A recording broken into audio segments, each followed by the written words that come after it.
కాకముందే ఒక HD video release అయినట్టు, దానికి ఆ వీడియో చూపించి కొన్ని కోట్ల డబ్బులు డిమాండ్ చేసినట్టు నిన్న 'రామ్ చరణ్' గారు కంప్లెయింట్ చేశారు సైబర్ క్రైమ్‌కి.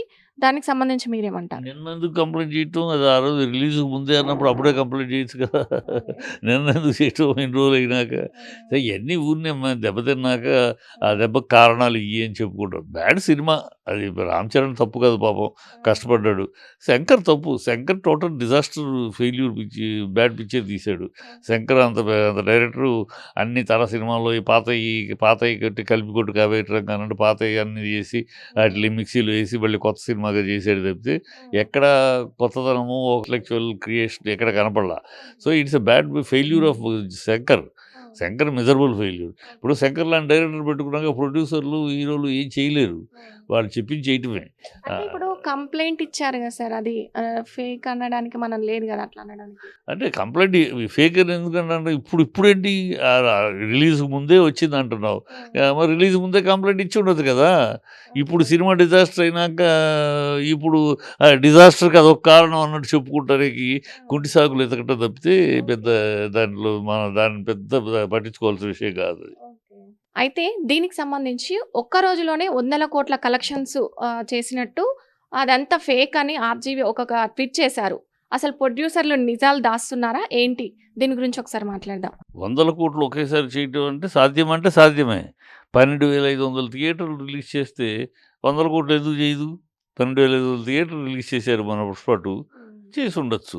దాంట్లో చేయటానికి ఆస్కారం లేదు అనేదేం లేదు. చేయొచ్చు. కాపోతే ఇప్పుడు వీళ్ళు చెప్తున్నది ఈ 18,00,00,000 వచ్చినియి, 120,00,00,000 చేసింది ఫస్ట్ డే. 2,000,00,00,000 వస్తాంది అనేది ఎంతవరకు గ్రాసా? నెట్టా? ఇందులో గ్రాస్ ఉండదు, నెట్ ఉంటది. గ్రాస్ 2/3 నెట్ వస్తది. గ్రాస్ అయితే. రూ. 100 అయితే రూ. 60 నెట్టు. కనుక అది నెట్టా? గ్రాసా? చెప్పుకుంటారు ప్రజలను ఒక పెద్ద హిట్ అనిపించుకుంటం కోసమని. అంటారు. ఏమి పని చేయవమ్మా. సినిమా బాగా లేకపోతే ఈ ఇంత కలెక్ట్ చేసింది, అంత కలెక్ట్ చేసింది. కలెక్షన్ ఇంత చేసిన దాన్ని బట్టి సినిమా చూడడెవడు. సినిమా బాగుంది అంటే చూస్తాడు. బాగాలేదంటే వాడు రూ. 500, రూ. 400 ఖర్చు పెట్టుకొని చూసే పరిస్థితి లేదు. వాడు కష్టార్జితం. కష్టార్జితాన్ని ఊరినే తగలబెట్టి మీరేదో పబ్లిసిటీ చేస్తే అంత చేసి ఇది దానికోసం చూడడు. ఊరినే ఇయన్నీ వాళ్ళ తృప్తిపరుచుకోవటానికి మాది ఫ్లాప్ కాదు, మాది దెబ్బకి తినలేదు, మాది అని చెప్పుకుంటానికి తప్పితే అసలు దానివల్ల ఏం లేదు. ఈ అబద్ధాలున్నాయి. రాజీవ్ గాంధీ దాంట్లో సగం కరెక్టు, సగం కరెక్టు. సగం కరెక్టు, సగం తప్పు. సగమేమో చేస్తుందా అంటే చేస్తది. 12,500 థియేటర్లు చేస్తే ఏముంది 100,00,00,000 చేయడం పెద్ద విషయం ఏముంది. అలాగే ఇంత చేసింది అని చెప్పుకుంటంలో నిజం ఉందా? అబద్ధాలు దాస్తున్నారంటే నిజంగా దాస్తున్నారు. లేకపోతే ఫ్లాప్ సినిమాకి 150,00,00,000 వచ్చినియి, 180,00,00,000 ఫస్ట్ డే వచ్చిందని చెప్పుకుంటాం అనేది అబద్ధం. ఒక రోజులో అబద్ధమే కదా! అది. అది ఫస్ట్ డేనే ఎళ్ళాను నేను ఆ సినిమాకి. 'గేమ్ చేంజర్‌కి.' ఫస్ట్ డేనే 1/3 థియేటర్ కూడా లేదు. ఖాళీ అసలు. మొదటి రోజు రెండో షోకెళ్ళాను. ఖాళీ. ఇంక దానికి 180,00,00,000 ఏంటి ఊరినే సరే కాకపోతే చెప్పుకుంటారు. దాన్ని మనం తప్పట్లేము. 'పుష్ప 2' ఒకటే రోజులో 2,000,00,00,000 వసూలు చేసిందని చెప్తున్నారు. 2,000,00,00,000 ఒకే ఊర్లో కాదమ్మా. ఇప్పటికి 18,000 చేసింది ఇప్పటికి. రిలీజ్ అయిన ఒకే రోజు కాదు. ఒకే రోజు 200,00,00,000 ఎంతో చేసిందన్నారు.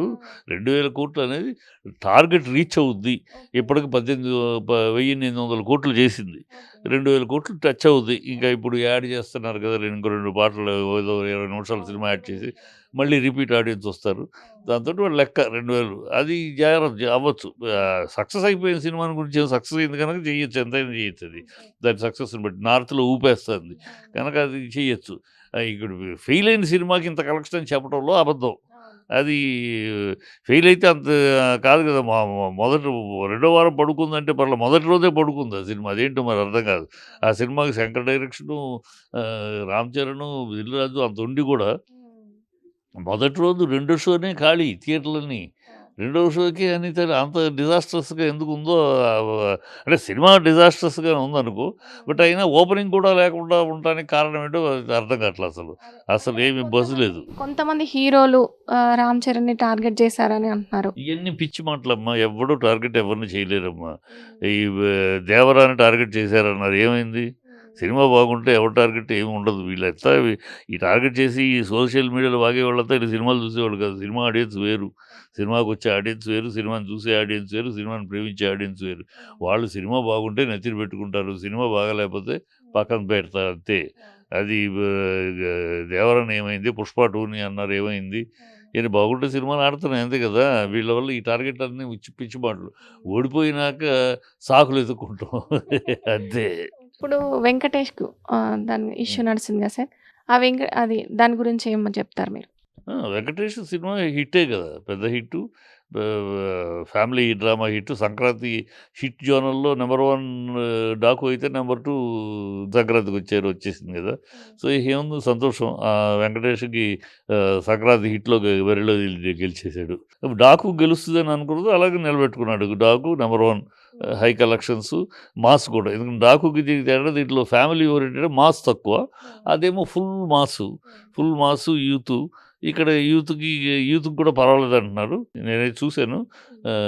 గె గె ఇది 'గేమ్ చేంజర్' చూసాను. 'డాకును' చూసాను.